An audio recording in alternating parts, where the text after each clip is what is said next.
Assalamualaikum warahmatullahi wabarakatuh. Halo teman-teman, perkenalkan nama saya Sakoy Ferus Abiyah dari kelas 1D dengan nomor induk mahasiswa 66612300063. Di sini saya akan menjelaskan tentang fungsi manajemen, staffing, dan actuating.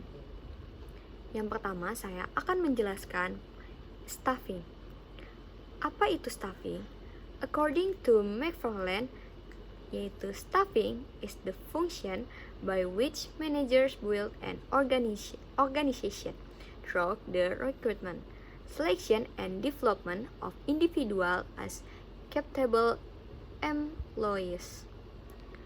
Yang kedua, according to Theo Hyman, the staffing function pertains to the recruitment, selection, development, training, and competition of subordinate managers.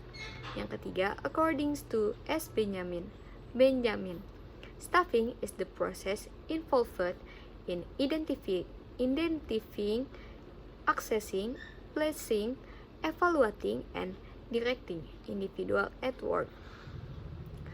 Apa sih staffing atau penyusutan personalia itu? Staffing merupakan salah satu fungsi manajemen berupa penyusutan personalia pada suatu organisasi, sejak dari merekrut tenaga kerja, pengembangannya sampai dengan usaha agar setiap tenaga kerja memberikan daya guna yang maksimal bagi organisasi. Nah, selanjutnya itu ada proses berkelanjutannya, bagaimana organisasi memperoleh pegawai yang dibutuhkan hingga pegawai tersebut memiliki kinerja yang diharapkan. Nah, selanjutnya akan diserahkan kepada manajer personalia atau biasa disebut dengan HRD. Nah, selanjutnya apa sih hubungan staffing dan organizing itu? Organizing yaitu penyusutan wadah legal untuk menampung berbagai kegiatan yang harus dilakukan suatu organisasi. Nah, sedangkan staffing tuh pencarian dan penerapan orang-orang yang akan memangku masing-masing jabatan yang ada di dalam organisasi. Kalau organizing tuh lebih fokus pada semua SDO. Nah, kalau staffing tuh lebih fokus pada SDO manusia atau SDM. Nah, selanjutnya ini ada proses staffing. Yang pertama itu recruitment. Yang kedua yaitu selection. Yang ketiga orientation and placement. Yang keempat training and development. Yang kelima remuneration. Yang keenam, performance evaluation. Yang terakhir yaitu promotion and transfer. Nah, selanjutnya apa sih asas atau prinsip staffing tuh? Ada dua, yaitu the right man in the right place and the right man in the right job. Nah, job specification-nya itu syarat-syarat atau kualifikasi orang yang dapat menduduki posisi atau jabatan dalam pekerjaannya, dan uraian tugas dan tanggung jawab pelaksanaan jabatan dalam pekerjaan.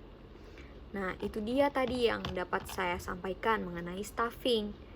Untuk selanjutnya, saya akan menjelaskan tentang fungsi manajemen actuating. Nah, apa sih actuating itu?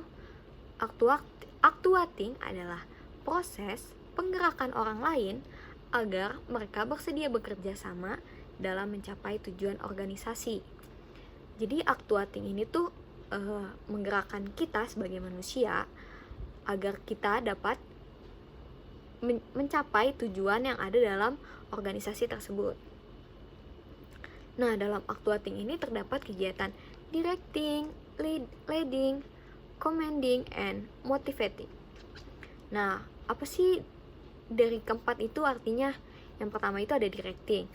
Directing itu menggerakkan orang lain dengan memberikan pengarahan, bimbingan dan saran, bimbingan atau konsultasi. Yang kedua itu ada leading.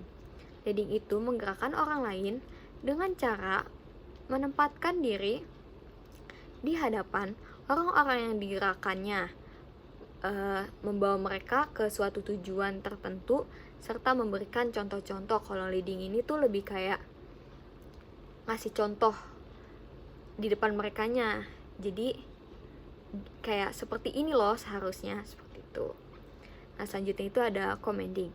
Commanding ini menggerakkan orang lain mengerjakan tugas masing-masing sesuai dengan apa yang telah ditentukan. Artinya disertai dengan unsur paksaan. Yang terakhir yaitu motivating. Menggerakkan orang lain dengan terlebih dahulu memberikan inspirasi, semangat, dan dorongan kepada orang lain untuk bertindak mencapai tujuan organisasi yang telah ditentukan. Nah, selanjutnya ini tuh ada apa sih pentingnya actuating dalam organisasi tuh? Terdapat 3. Yang pertama, actuating adalah implementasi rencana, yang artinya actuating adalah implementasi dari fungsi planning dan organizing. Yang kedua, actuating membuat urutan rencana menjadi tindakan dalam organisasi. Tanpa ada tindakan nyata, rencana akan menjadi imajinasi atau impian yang tidak pernah akan menjadi kenyataan. Dan yang ketiga yaitu sebaik dan sebagus apapun perencanaan dan pengorganisasian dalam suatu organisasi, apabila dimana tidak mampu menggerakkan orang-orangnya, maka perencanaan organisasi tersebut tidak akan berjalan dengan baik.